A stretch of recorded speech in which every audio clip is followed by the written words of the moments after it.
আসসালামু আলাইকুম everyone, welcome back to my channel Mahima cooking house.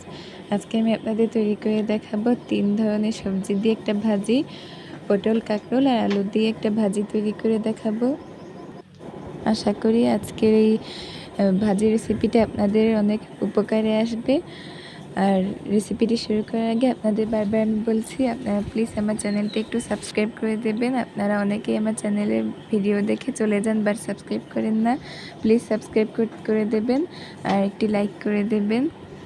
খুব সহজে আর খুব ঝটপট কিভাবে করে ভাজি করতে হয় সেটাই আমি আজকে আপনাদের তৈরি করে দেখানোর চেষ্টা করব।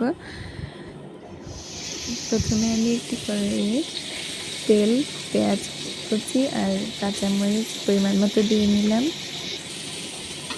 এবার একটু নেড়ে চেড়ে ভেজে নিয়ে হাফ চামচ পরিমাণ হলুদ গুঁড়া, মরিচের গুঁড়ো হাফ চামচ পরিমাণ দিয়ে দিলাম, কারণ আমি কাঁচামরিচ খালি একটু বেশি পরিমাণ দিয়েছি, এর জন্য মরিচের গুঁড়ো পরিমাণটা কম করে দিয়েছি। এবার আমি এতে 1 চামচ পরিমাণ লবণ দিয়ে নিয়েছি। লবণের পরিমাণটা আপনাদের টেস্ট অনুযায়ী বুঝে দেবেন।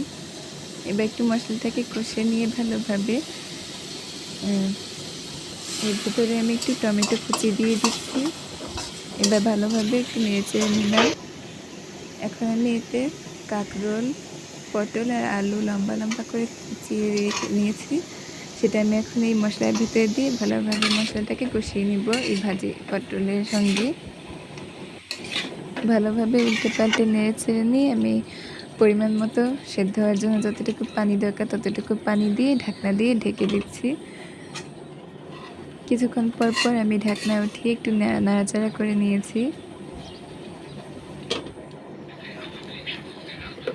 উঠানোর আগ মুহূর্তে আমি অল্প পরিমাণ একটু চিনি দিয়ে নিয়েছি টেস্টটা ঠিকভাবে থাকার জন্য। এবার আমি ভালোভাবে নেড়ে চেড়ে নিয়ে উঠিয়ে ফেলবো।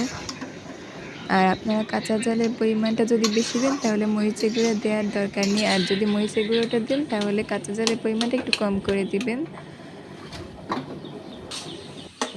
মশলাটা কষে নেওয়ার সময় কিন্তু আমি এখানে 1 টিস্পুন পরিমাণ রসুন বাটা দিয়েছিলাম, এটা হয়তো আমি বলতে ভুলে গিয়েছি, আপনারা একটু দেখে নেবেন এটা।